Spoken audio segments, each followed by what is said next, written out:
Welcome to the Addiction Solution Podcast. I'm Michelle Dunbar.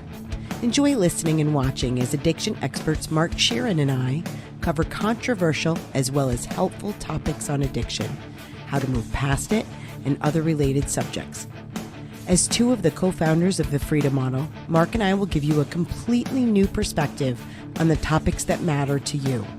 We will take to task the Recovery Society's lies and misinformation and replace them with facts, research, and the methods to move on from addiction struggles without 12-step meetings, rehabs, and the shackles of endless recovery. Let's escape the treatment and recovery trap together and learn to be free. Welcome to the truth. Hey everyone, welcome to the Addiction Solution. I'm Michelle Dunbar. And I'm Mark Sheeran, and we co-wrote with our colleague Stephen Slate, The Freedom Model for Addictions, Escape the Treatment and Recovery Trap. So we want to announce that we have completed the Freedom Model Coaching Certification Program. And if you're a coach, if you want to be a coach, if you're a doctor, a psychiatrist, a psychologist, and you're sick and tired of people getting worse when you send them to rehab, or you make a referral to that outpatient clinic, or you're watching people go in and out of AA or NA and they keep getting worse, and you're tired of all that, you may want to do the certification program. Yeah, it's amazing. We've had a lot of interest. We're so excited. Now, I just want to say this is going to be released the week of May 12th. So if you want to be in our summer session, get your application in as soon as possible. The deadline for applications is June 1st because the summer session starts June 15th. It's a 10-week course. And you will be learning from us directly. There's online learning portions.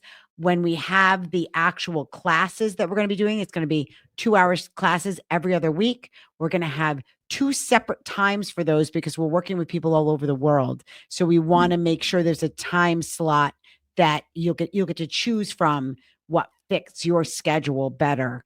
Because we understand a lot of people already have careers. They already, maybe have coaching clients already. So we want you to be able to attend all those classes with us. And then we'll also, in that course, you'll have the opportunity to work with us privately as well. And those will be scheduled around your schedule. And the other thing is there's going to be quite a bit of talk also on how to use the Freedom Model certification to the benefit of your business as well. Mm-hmm. One of the questions we've been getting is there going to be a business enhancement module in that training? And the answer is yes. Yeah. So if you're wondering how to get clients and what the messaging that is effective for that is, we can help you with that. We've been doing this for 36 years and we've helped people all over the world. And the whole point of this is to replace AA, replace the obsolete model of the 12-step paradigm, and have the world move on from that to something that actually works, which is the individual figuring out the preferences and challenging them. Yeah. So what we want to talk about today is we've gotten a few calls recently that really outline to me and Mark just how screwed over, for lack of a better term, the younger generations are today. It really kind of started with our generation, like Gen X, where there was some idea that drugs and alcohol were powerful, where that was really getting a foothold. Yeah. And both us and Stanton Peele predicted where that would go. Yeah. And it has gone there to such an extreme and in such a rapid pace that now we have young people calling us who believe that they are absolutely hopeless. At young ages like Michelle and I. It's interesting that Michelle and I both got our act together young, early 20s. Early 20s. And so we feel very confident in our ability to help those young people. I just had a conversation with a fellow, we'll call him Tom. I always use the name Tom in every podcast, but he said, basically, in the coaching session, are you going to be able to fix me? I mean, he was that direct about it. I said, absolutely not. I can't fix you. No program can fix you. There's nobody that can fix you, You know, which of course made him feel more hopeless. Well, yeah, initially he was like, well, that scares me. I said, it shouldn't, because you're the answer. And he's like, well, I haven't been very good at it, or I wouldn't be calling you. And I said, I understand that, but You it have doesn't wrong change the fact information.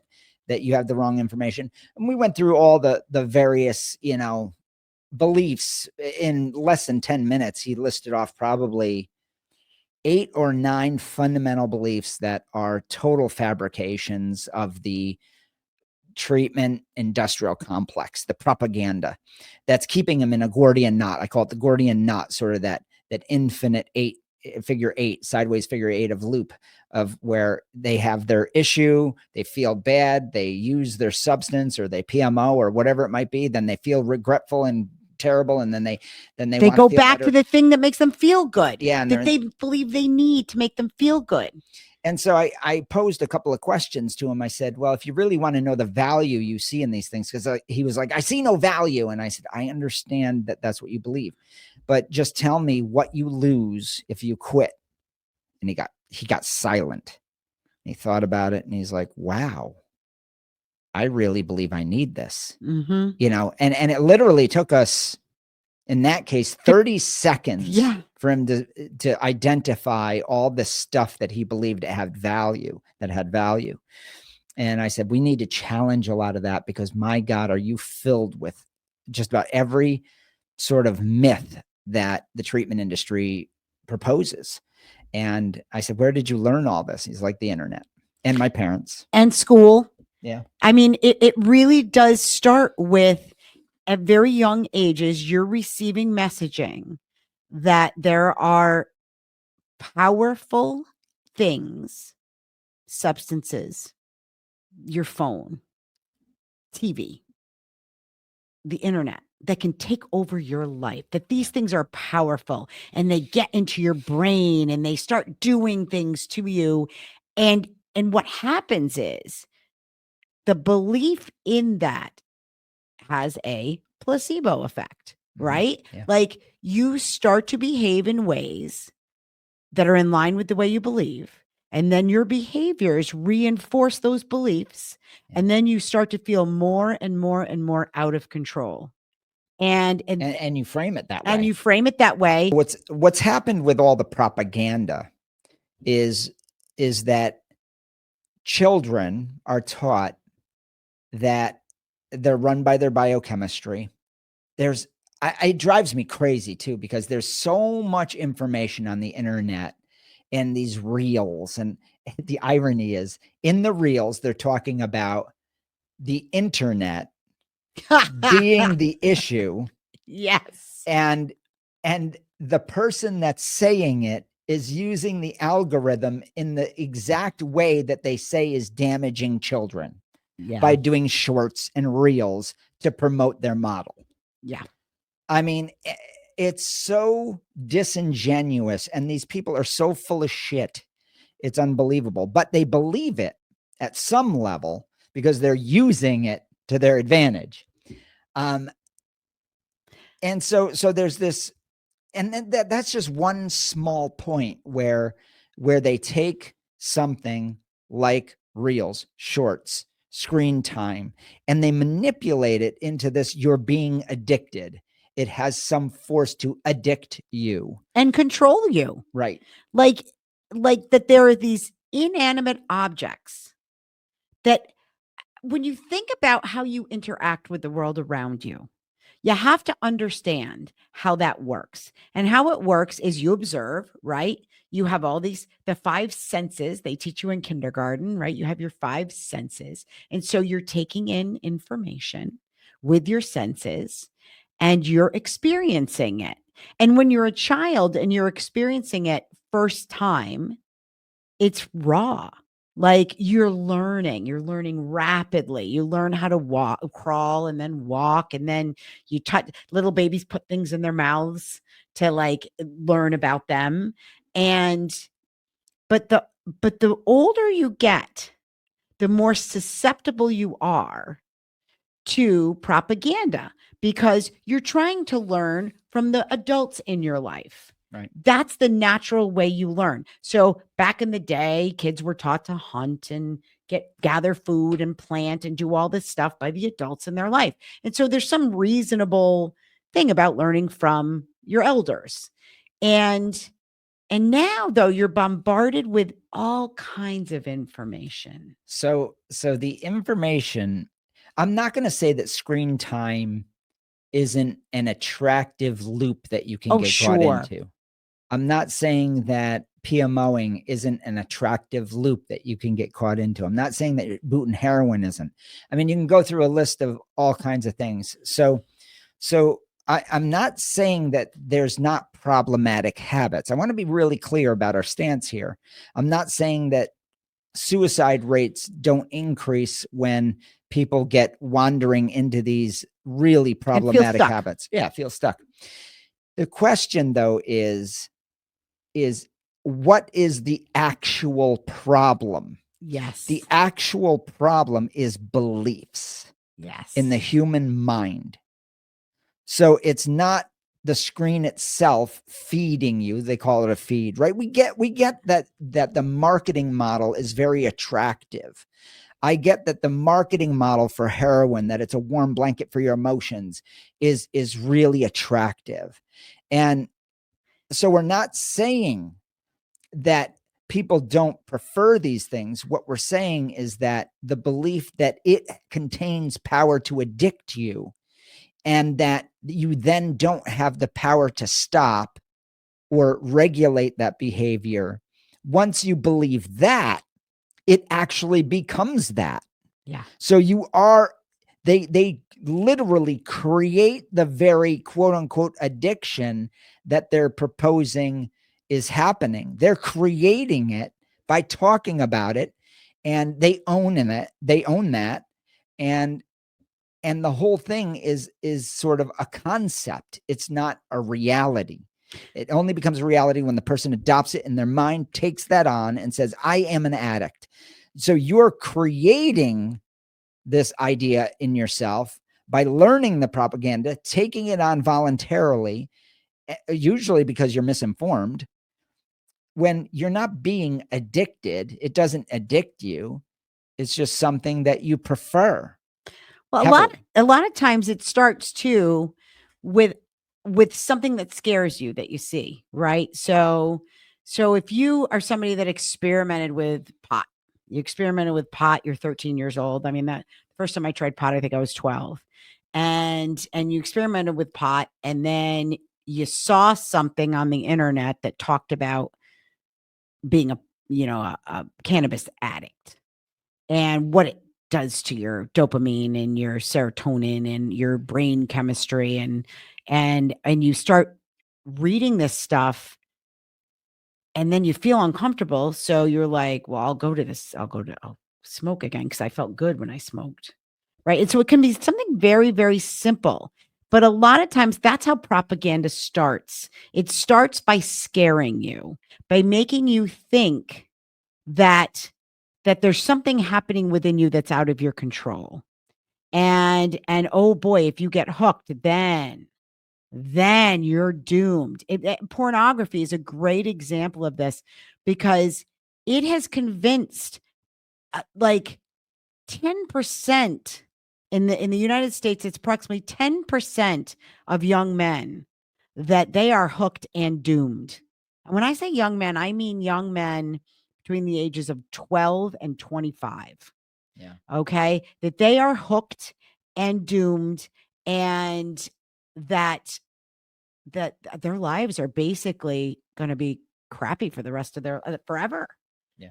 That they're not going to be able to be with a sexual partner, that they may end up being impotent, that nothing else will ever feel as good to them again. And so you get into this place, and I don't care what your habit is, you get into this place where you love and hate this thing with such intensity at the same time that the moment you start to engage in the behavior, you're already beating yourself up for it. So you don't even get to enjoy it anymore. Yeah, for sure. I mean, we deal with this every day with people, thousands and thousands of times a year, right? So the real sad part about this is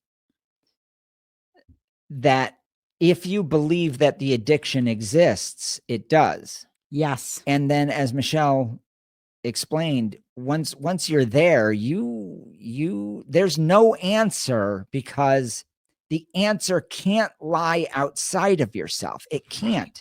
So if you believe that this thing, this fetish object, whether it's a screen, whether it's heroin, whether it's cocaine, whether it's hookers, whatever is your thing, if you believe that contains the power, like AA teaches that.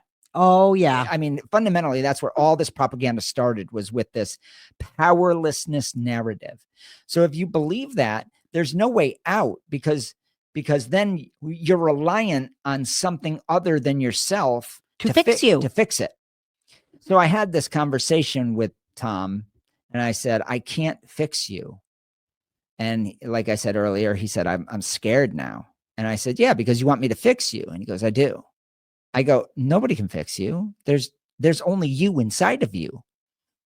And he really, really struggled with that. And most people do that. They sure do. In the beginning, they're like, I don't understand what you're saying. And I go, I know you don't, because it's never occurred to you that you are your own answer. And he said, yeah, but I fail. And I said, you fail because of your belief. You believe that addiction exists. You believe that there's some nebulous force that's got you. That you're broken. Yeah, you're not even willing to own your habit. You're not willing to say, yeah, this is something that I do for pleasure and for a variety of reasons. And so we got through that, and this was just in a consult call. And he's going to do some coaching with me. But the point is these kids are being taught all this stuff.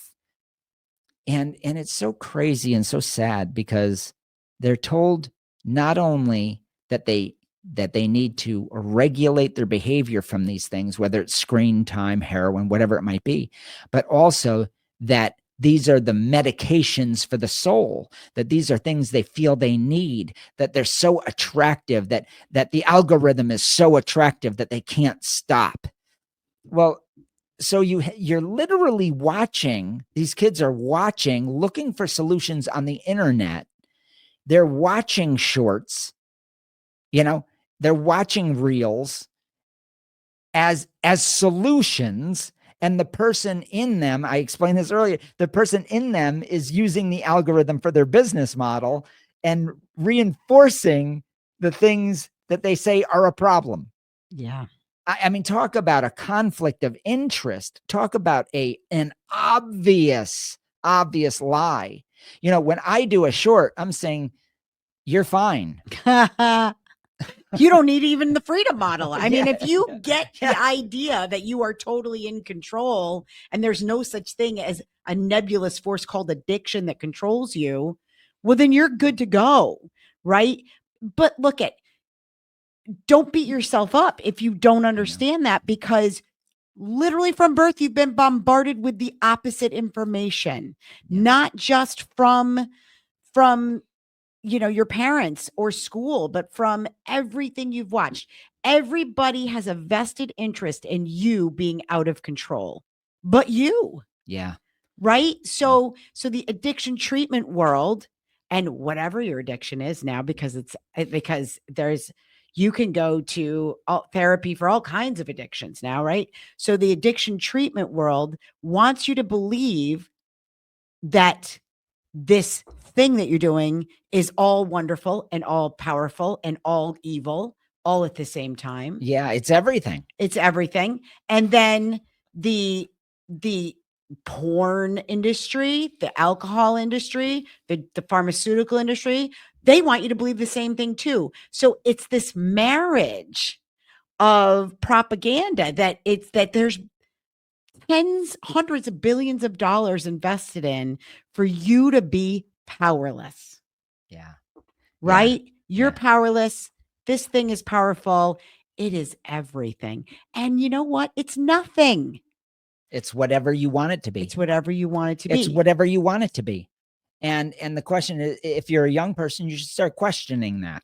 Yes. You know, now the one thing I can say about screen time is they're very good at marketing For sure. the problem. Yep. And reinforcing it. And kind of you're feeding it. Yeah. Feeding it. It's like giving you a cookie. Giving you a cookie, right? And but look at you release dopamine doing anything you find pleasurable or enjoyable.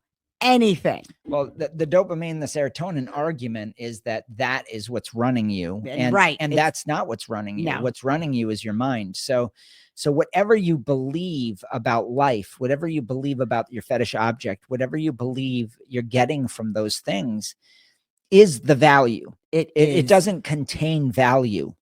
It's inherently an object, right? It's like a Corvette. A Corvette to the person that's uninterested in Corvettes is a chunk of metal, fiberglass, aluminum, and carbon fiber. It doesn't do anything. It doesn't have sentience. But to somebody that imbues it with, this gives me a sense of freedom, of feeling younger, they're willing to spend $100,000 on one. Oh yeah. So what's at play with the Corvette? What's at play is belief. Nothing more. Yes. Otherwise, without the belief of a human being, without the human mind, not a brain, a human mind, that Corvette can't go anywhere. It can't drive. It doesn't mean anything. It literally sits on the ground.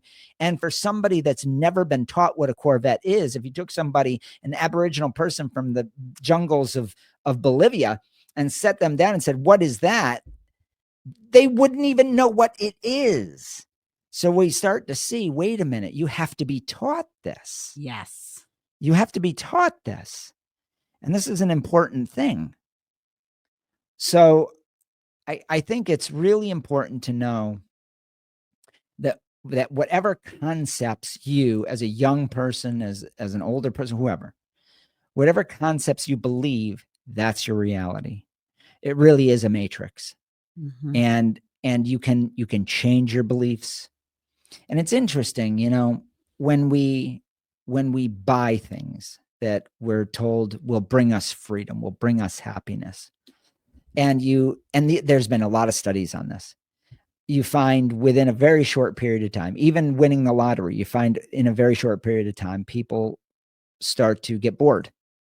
They get bored. They realize, oh, this isn't bringing me happiness. It isn't bringing me happiness. And that's because happiness is a concept inside of us. Yes. It's an interpretation. So regardless if you win the lottery or not, you find that the happiness level of people, the predominant thing is when people win the lottery, they usually spend the money very quickly, and they're at a in some cases a lower level of happiness than when they began because of the disillusionment of consumerism. So all of a sudden they realize, I can't buy happiness. Yeah, that didn't work. It worked for a little while and then it didn't work. It didn't work. It meaning the money, the objects, the things external to them.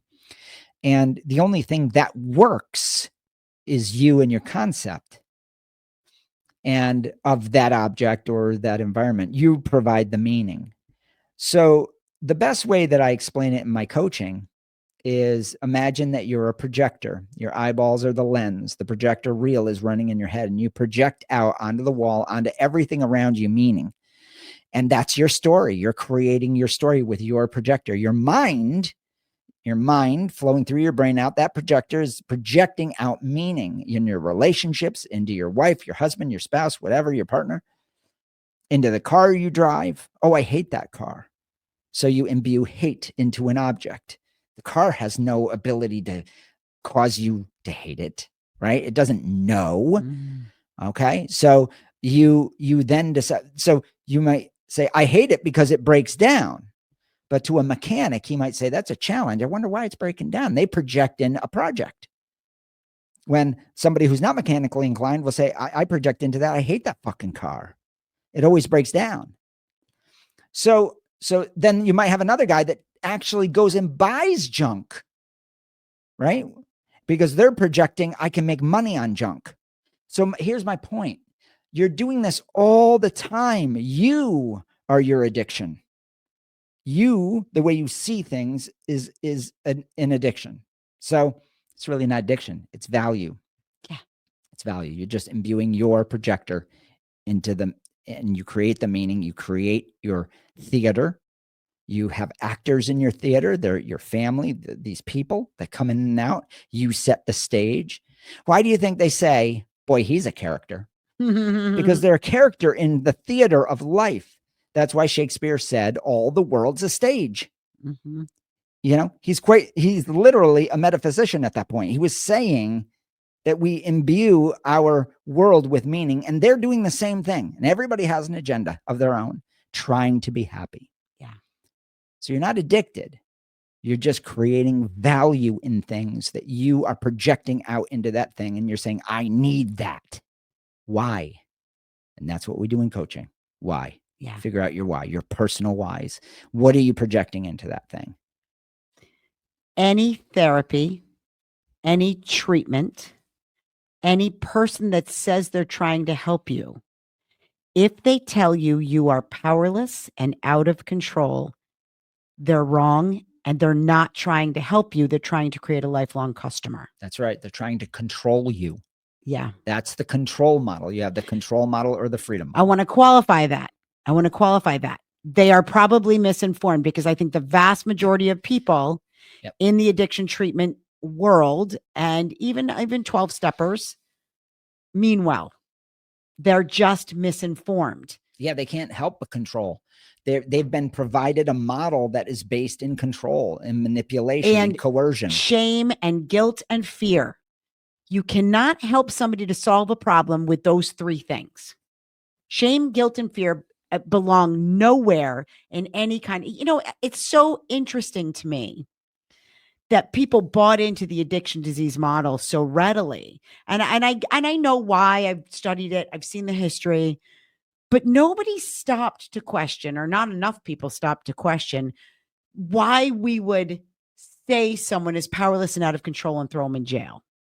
Like nobody stopped to question why it's okay with this particular disease to shame people, make them feel guilty, tell them they're basically pieces of shit, take their kids away, take their money away, force them, incarcerate them, force them into a punitive type rehab program, like kidnap them. I mean, young people, there was a period of time, and I don't think they still do this, but you can see it there. I think there was a show called The Program on Netflix, where parents would literally have their children kidnapped, like masks put on their head and taken away to a program that beat them. Yeah, abused them. That abused them to try and fix them or help them, right?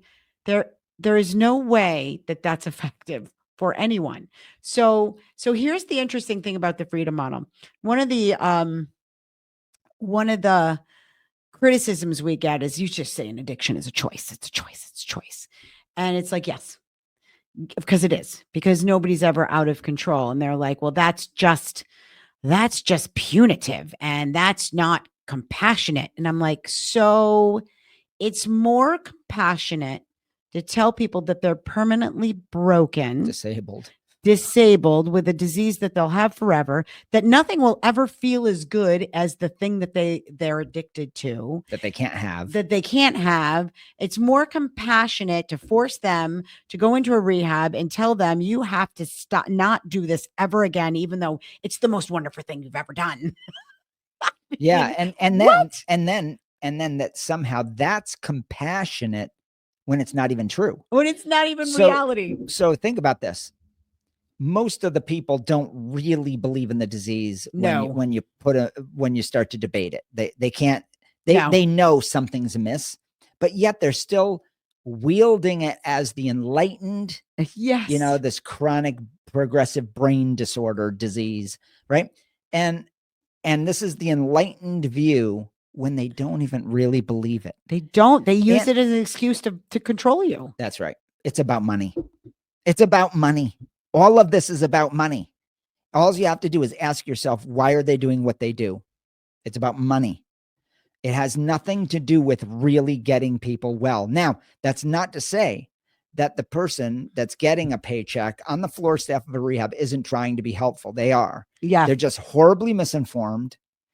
But there are a lot of conglomerates that don't give a shit about what happens at their facilities. And we know that because of the abuses that happen there. And they just push them under the rug and they keep going forward with the same model. And they've been doing this for 80 years, knowing suicide rates are higher, knowing murder rates are higher, knowing that the disease really can't be proven and has been disproven multiples of times, yet they keep diagnosing people with it.